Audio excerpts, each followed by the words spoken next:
এখানে প্রতি বছরের ন্যায় এবারও ঐতিহ্যবাহী বাউত উৎসব অনুষ্ঠিত হচ্ছে। প্রতি বছর এই সময়ে নভেম্বরের শেষ নাগাদ এবং ডিসেম্বরের প্রথম সপ্তাহ নাগাদ বাউত উৎসব অনুষ্ঠিত হয়।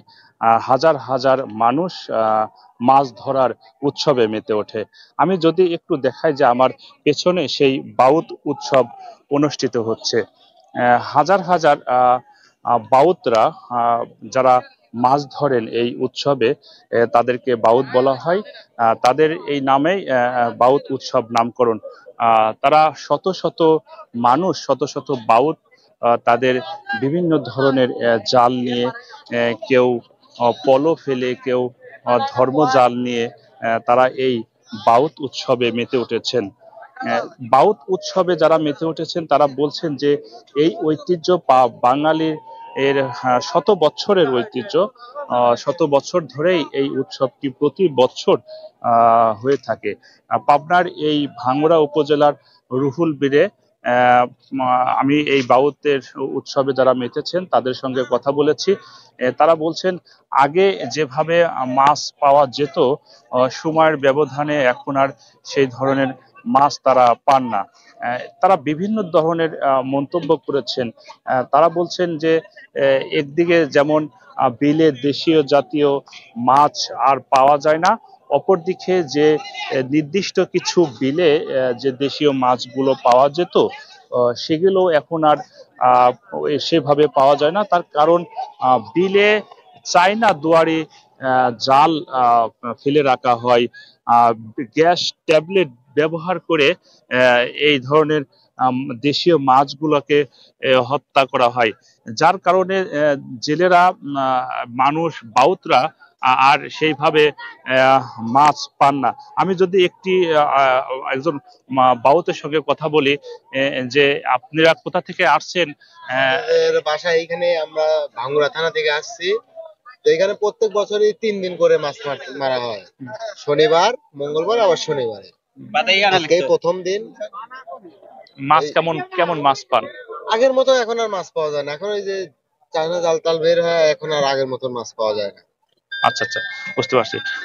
শুনছিলেন যে একজন বাউত বলছিলেন যে তারা আর আগের মতো বিলে মাছ পান না, কারণ বিভিন্ন ধরনের চায়না দুয়ারি জাল, চায়না জাল এবং অন্যান্য যেগুলো দেশীয় মাছ নিধন হয় এরকম জাতীয় জালগুলো ফেলে রাখা হয়। আগে গ্যাস ট্যাবলেট ব্যবহার করেও মাছ শিকার করা হয়, যার ফলে এই সময়ে বাউতরা তাদের উৎসবের সময় মাছ ধরতে পারেন না। আমি যদি একটু দেখাই যে পুরা বিল অঞ্চল জুড়ে কিন্তু বাউতরা তাদের এই উৎসবে মেতেছেন। বাউতরা বিভিন্ন ধরনের জাল ব্যবহার করে এই মাছ ধরার উৎসবে মেতে উঠেছেন। আমি একটু কথা বলতে চাই আরেকজন বাউতের সঙ্গে। যদি আপনার সাথে একটু কথা বলি, যে এই আপনি কোথা থেকে আসছেন এবং কি ধরনের মাছ পান? এই উৎসবটা কতদিন ধরে চলছে? ধরা লাগবে, বলুন আপনি কোথা থেকে আসছেন? আমি, আমার বাড়িতে দিয়ারপাড়া। এটা রৌল বিল, এটা ঐতিহাসিক বিল। এর পূর্বের থেকে এটা প্রত্যেক বছরে 2 দিন থেকে 3 দিন মাছ মারা হয়।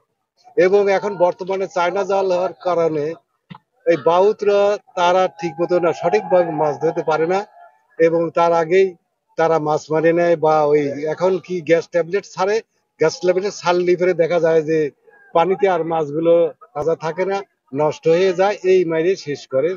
তাই বর্তমানে এখন এই বিলটা খুবই কম লোকজন আসে। আগে অনেক দূর থেকে, দূর দূরান্ত থেকে লোক আসতো, এবং তারা এবছরে দেখা যাচ্ছে খুব কম বাউত। এর আগে হাজার হাজার বাউত এখানে আসতো, কিন্তু এবছর আজকে যে প্রথম দিন, বাউতের সংখ্যা খুবই কম। তাই বিলটা আস্তে আস্তেই দেখা যাচ্ছে যে মানুষের সমাগম খুব কম হয়ে যাচ্ছে। বুঝতে পারছি। জি, যেমনটি শুনছিলেন যে একজন বয়োবৃদ্ধ বাউত তিনিও বলছিলেন যে এই মাছ না পাওয়ার সংকটের কারণ তারা বলছেন যে যারা এই প্রশাসনে আছেন, যেহেতু এটি বাংলার ঐতিহ্য, এই বাউত উৎসব সেটিকে ধরে রাখতে হলে কিছু নির্দিষ্ট পরিমাণের বিলে হলেও যেন এই চায়না দুয়ারি জালের বিরুদ্ধে প্রশাসন ব্যবস্থা নেবে, এমনটাই প্রত্যাশা করছেন। আমি পাবনার ভাঙ্গুড়া উপজেলার রুহুল বেল থেকে এটি সর্বশেষ। এর পরবর্তী আপডেট আমি আবার